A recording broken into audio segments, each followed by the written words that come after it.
আসসালামু আলাইকুম প্রিয় এসএসসি শিক্ষার্থী বন্ধুরা। তোমরা যারা 2024 সালে এসএসসি পরীক্ষা দিচ্ছ তাদের সবার মনে একটা কনফিউশন যে 11 তারিখে কি পরীক্ষা হবে নাকি 11 তারিখে পরীক্ষা আবারও স্থগিত করে আবারও নতুন নোটিশ প্রদান করতে পারে, বা তোমাদের পরীক্ষা কি এইচএসসি পরীক্ষার্থীদের কি অটো পাস দিবে নাকি 11 তারিখের রুটিন অনুযায়ী তোমাদের পরীক্ষা হবে। এই ভিডিওটাতে তোমাদের সম্পূর্ণ ক্লিয়ার করে দেবো, সবার কনফিউশনটা দূর করে দেবো। সে পর্যন্ত সবাই কিন্তু ভিডিওটা অবশ্যই দিবা ব্যাক পায় এবং তোমাদের বন্ধুদের কাছে বেশি বেশি করে এই ভিডিওটা শেয়ার করে পৌঁছে দিবা। ওকে প্রিয় শিক্ষার্থী বন্ধুরা, দেখো তোমরা যারা 2023-24 সালে পরীক্ষা দিচ্ছ তাদের কিন্তু অনেক সমস্যার কারণে, অর্থাৎ কোটা আন্দোলন সমস্যার কারণে তোমাদের কিন্তু পরীক্ষাগুলো স্থগিত করছে এবং বারবার কিন্তু তোমাদের পরীক্ষার সময়সীমা চেঞ্জ করছে।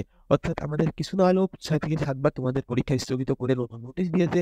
এবারও কিন্তু তোমাদের 1 তারিখের পরীক্ষা স্থগিত করে 11 তারিখে দিয়েছে এবং সবার মনে এবার কনফিউশন যে 11 তারিখের পরীক্ষাটা কি আদৌ হবে নাকি অটো পাস দেওয়া হবে নাকি তোমাদের রুটিন অনুযায়ী পরীক্ষা হবে। দেখো এখানে এইচএসসি নোটিশ রুটিন দিয়েছে, এই রুটিনটা দেখো নোটিশ রুটিন দিয়েছে, রুটিনটা তোমরা এখান থেকে ডাউনলোড করে নিতে পারো চাইলেই।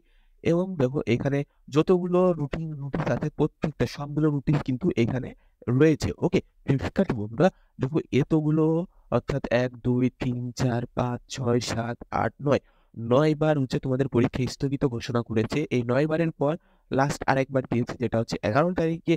সবকিছু বিবেচনা দিয়ে বোঝা যাচ্ছে যে এবারের পরীক্ষাটাও স্থগিত হতে পারে, কারণ দেশের পরিবেশ কিন্তু এখনো ঠান্ডা হয়নি। ওটা আন্দোলনের যে সমস্যাটা সেই সমস্যাটা কিন্তু এখনো রয়ে গিয়েছে। সো তোমাদের আর এই তোমাদের হচ্ছে যে পরীক্ষাটা স্থগিত করার সম্ভাবনা রয়েছে অনেকটা বেশি। আর তোমাদের যদি অটো পাস দেয় তাহলে কিন্তু তোমাদের অনেক বড় ক্ষতি হয়ে যেতে পারে।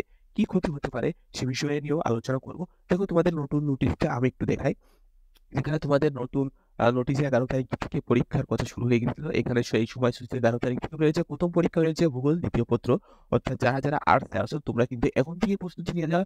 তোমাদের কিন্তু ভূগোল পরীক্ষা 11 তারিখে রয়েছে এবং 2টায় রয়েছে কি উচ্চ সংগীত, আরবি ও বাণী দ্বিতীয় পত্র, সব কিন্তু দ্বিতীয় পত্র। এবং দেখো 12 তারিখেও পরীক্ষা রয়েছে। 12 তারিখে পেলে থাকি রসায়ন, ইসলাম ইতিহাস, ইতিহাস গৃহস্থ ও উৎপাদন ব্যবস্থা। ওকে 13 তারিখে পরীক্ষা নাই, 14 তারিখে ফেলিয়েছে রসায়ন, ইসলাম ইতিহাস অর্থাৎ সবগুলো দ্বিতীয় পত্র, এবং 18 তারিখে ফেলা আছে অর্থনীতি প্রথম পত্র ও প্রকৌশলী অঙ্কন, এবং 20 তারিখে দেখো অর্থনীতি দ্বিতীয় পত্র এবং প্রকৌশলী সবগুলা তৃতীয় পত্র ও যেগুলো আছে। যেখানে 22 তারিখে পরীক্ষা ফেলে পৌর নীতি ও সুশাসন, জীববিজ্ঞান, ব্যবস্থা, গার্হস্থ্য, এখানে সব আর্টস এর বেশি রয়েছে। এবং দেখো 25 তারিখে এগুলা দ্বিতীয় পত্র, 27 তারিখে আবার মানবিক, কৃষি শিক্ষা, মৃত্তিকা, চারুকলা ও নাট্যকলা সব প্রথম পত্র, এবং 29 তারিখে হচ্ছে সব দ্বিতীয় পত্র।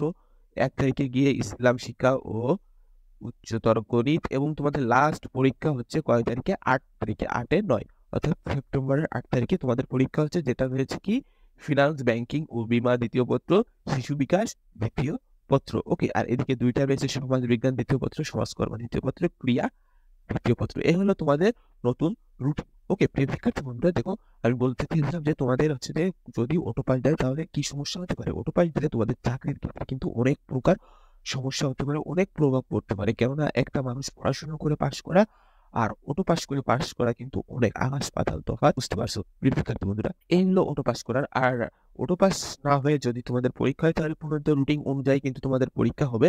আর অটো পাস ব্যতীত পরীক্ষা হলে কিন্তু তোমাদের চাকরির জন্য সব থেকে বেশি ভালো হয়। আর 11 তারিখ থেকে যেহেতু পরীক্ষা শুরু, নতুন রুটিন দিয়ে দিয়েছে।